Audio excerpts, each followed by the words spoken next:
During the Great Recession, income stagnated, homeownership rates slid, and financial inequality increased. The gap continues to widen. That means if you happen to be born here at the bottom of the economic ladder, your chances of going up, let alone making it all the way to the top, are becoming increasingly more difficult. The nation entered into the Great Recession in December of 2007. By 2011, Utah's home ownership rate had dropped by nearly 3%. 17,000 Utah families lost their homes to foreclosure in the last year and a half. I can tell you've been home with Grandma all day. Curtis and Jeanette Page were one of those families. It was devastating. And the biggest thing that was devastating was because we had 4 children. Curtis is a school teacher, and Jeanette ran a successful online business from home.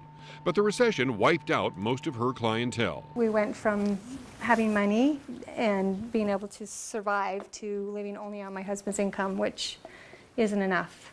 The couple tried to save their home through a loan modification, but fell victim to a flawed system.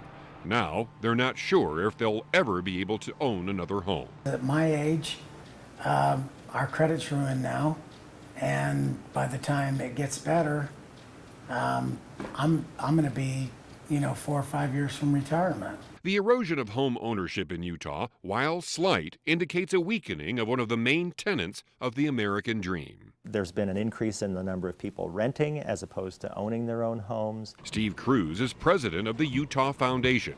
The group analyzed data from the Utah Tax Commission during the 1990s and compared it to the last decade.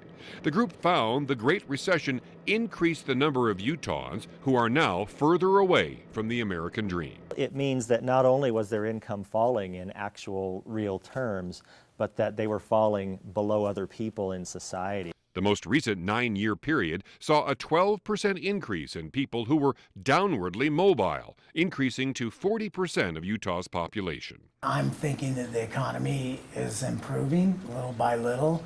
But for us, I don't know. I don't know if we'll ever recover. The Pages now both work 2 jobs and look forward to a time when they can actually afford to take a vacation. Obviously, we want better for our children. Utah's income inequality is near the lowest in the nation. The richest of the state's household had incomes 5.6 times higher than the poorest. Still, climbing to the top 1% or even the top 20% from lower economic rungs is not the norm. In Salt Lake City, I'm Richard Piatt, KSL 5 News.